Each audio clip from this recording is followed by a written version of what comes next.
During the last week, I have been away from the office and attending to some conference work that I am now a part of.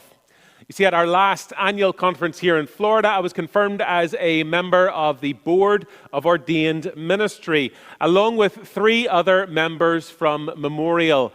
That's Carrie McCannell-Scruggs, Dr. Anna Wright, and Jessica Scott. For the last week, we have been playing out those roles as the board gathered virtually to interview 70 individuals or so who are at various stages of working out their calls to ordained ministry in the life of the church. And let me just tell you, if you haven't spent from 1 p.m. on Monday until Thursday afternoon at 4:30 p.m. on a Zoom call, then you just haven't lived. It was long for us. But what a privilege it was to be invited into a space in which I got to listen to what God is doing in the lives of those people. To hear how God is prompting and prodding them in their various calling journeys. Now, this was my very first time doing this kind of work in this kind of way, and I have to tell you that I experienced it as holy, as sacred and joy-filled and awe-inspiring. I also experienced it as an utterly exhausting week as well, but I was also reminded at every stage of the week that even in a global pandemic, even in a season of denominational strife and difficulties, even in a context in which we might well wonder what on earth God is doing, God is unchanged and is unchanging. God is very much with us. And God is absolutely at work among, around, and within us. I mean, it's easy for us to forget that, right? We're in this season in which we are unable to gather so easily to remind one another that God is with us. We're in this season in which many of us are wisely and lovingly isolating ourselves from one another, keeping social distance, wearing our masks, getting vaccinations, all doing our part in this collective wrestle with COVID-19. We are in a season in which we are tired and burnt out from this whole thing. We are worried for the safety and health of our loved ones near and far. And we're grieving losses on a scale like which we have never experienced before in our lifetimes. Exhaustion, loss, grief, isolation, mental health concerns, worry. All of these are elements of our existence which, when they become prevalent in our minds and lives, they can absolutely lead us into places in which we are left wondering where on earth God is. And that is the exact experience of the Israel that is being written to by the prophet Isaiah in the text that Buffy just read for us a few moments ago. It has been long agreed by scholars and commentators that the Old Testament book of Isaiah is not a single book text. Rather, it's a book that is made up of the work of 3 different writers, and what we find ourselves reading today is right at the very beginning of what is known as 2nd Isaiah. The work of chapter 40 and following is a work that is clearly being written in a context which is distinctive from that of chapters 1 through 39. The best guess is that 2nd Isaiah is writing his work towards the very end of Israel's exile captivity. So, to use a rather random Golden Girls reference, picture it. The year is around 540 to 530 BCE. Israel has been in captivity for almost 50 years. And now, for some, captivity was not all that bad. There was a relative amount of freedom. There was food and shelter. They were ultimately treated quite reasonably by their captors. But for others, most likely most of those who were exiled, this captivity was time spent in what were essentially work camps. They had basic food and shelter, but their freedoms were limited, and their existence had become utterly miserable to the extent that this was a people who were starting to wonder, where was the God who had made covenant with them and said that he would be their God? This was a people so exhausted, so lost, so fed up, that they were on the very edge of losing all hope. Enter 2nd Isaiah with a word of comfort for these people. If you have Bibles in front of you at home, then look down at the opening verses of chapter 40 and read those words with me. Comfort, oh comfort my people, says your God.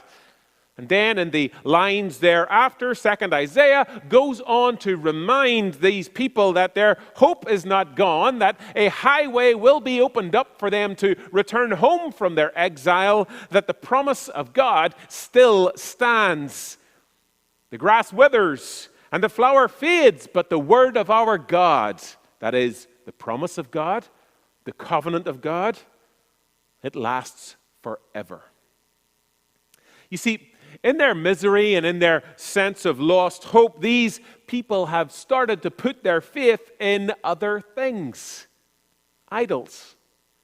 Of course, this is not new. You'll remember back in the Exodus story when Moses is meeting God at the top of Mount Sinai and Israel is waiting at the foot of the mountain. They get rather impatient to the point where they make themselves another god to worship instead.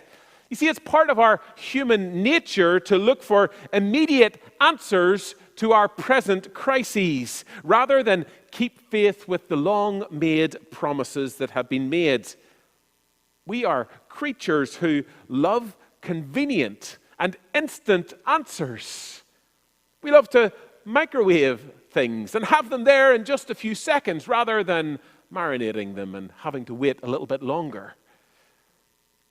In their misery and in their sense of lost hope, Israel had turned to look at earthly sources for hope. And why wouldn't they? These were people who had seen king and army after king and army use their military might to gain control and power and to dominate.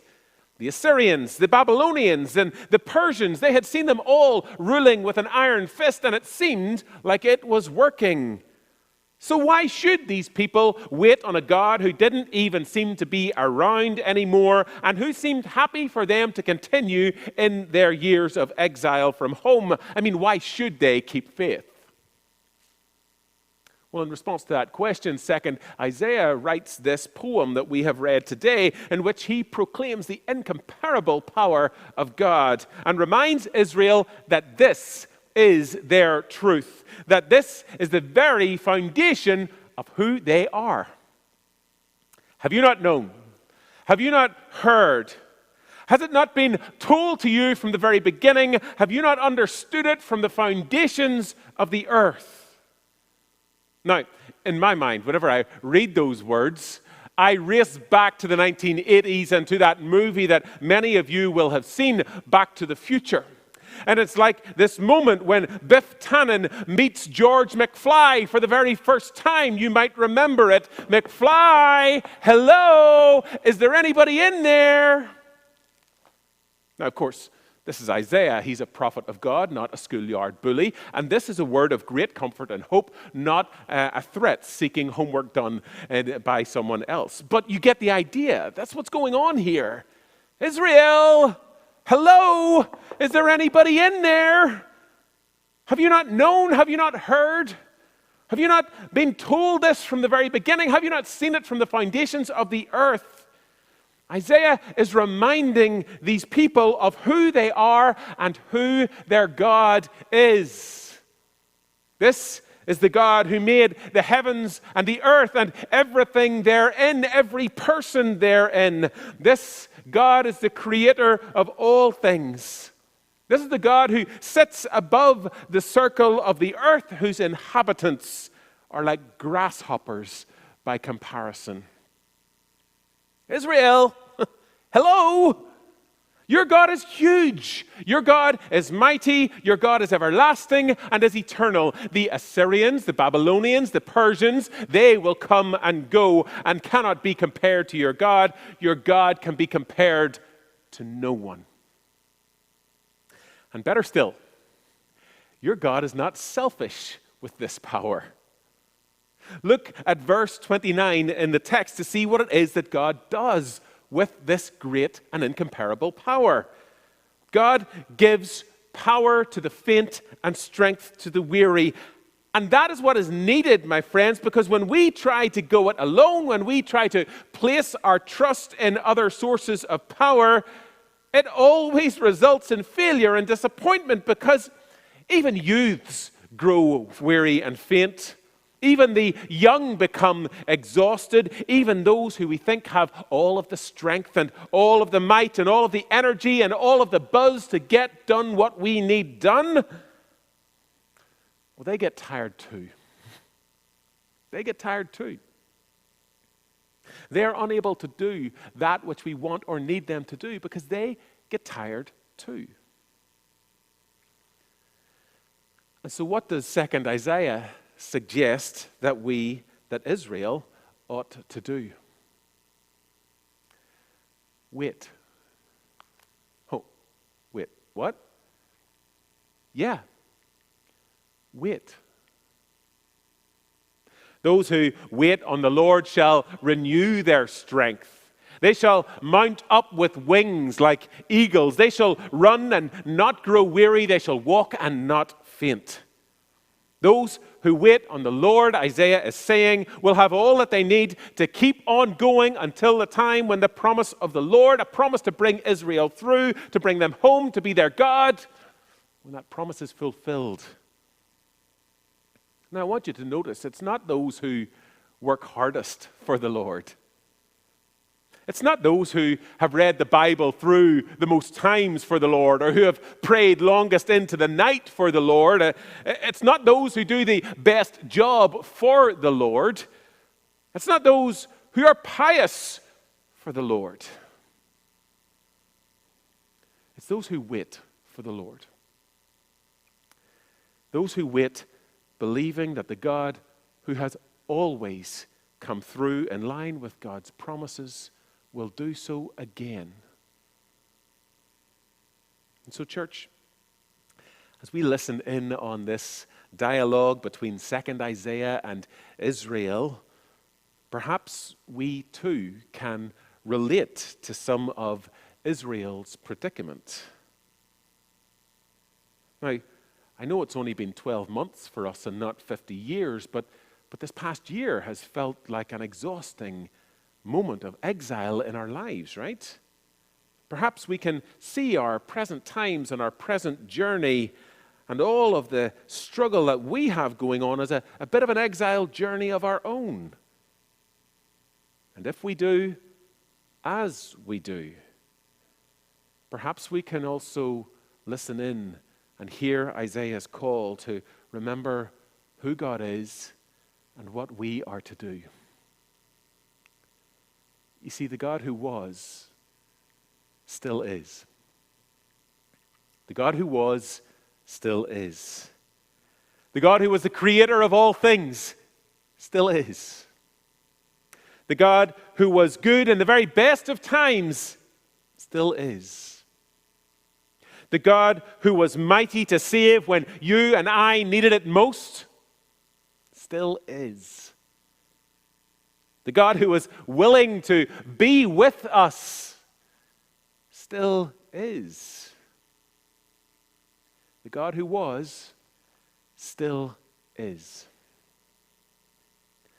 And so if you find yourself experiencing this season as one which seems like it is never going to end, if you find yourself wondering if God is with you at all, if you find yourself thinking that maybe, just maybe, God has actually given up, and that you might be better placing your trust, your hope in something or someone else, let me remind you today, with all good faith, with all trust, with all integrity, and even with all of the authority that has been given to me to do so, let me remind you that the God who was still is. Let me remind you that God gives power to the faint and gives strength to the powerless. Let me remind you that God still renews the strength of those who wait on God. So, church, if you're tired today at home, if you're sick to the back teeth and fed up of all of this, if you're wondering where God is, if you're wondering how God could be at work in what's going on in our times and in this place, let me invite you to hold on and to wait. To wait on a God whose promise remains true all these thousands of years later. Let me remind you and invite you to wait on a God who will renew your strength and who will raise you up on wings like eagle. Let me invite you to wait on a God who loves you and who will renew you in all of the ways that you need this day and every other day.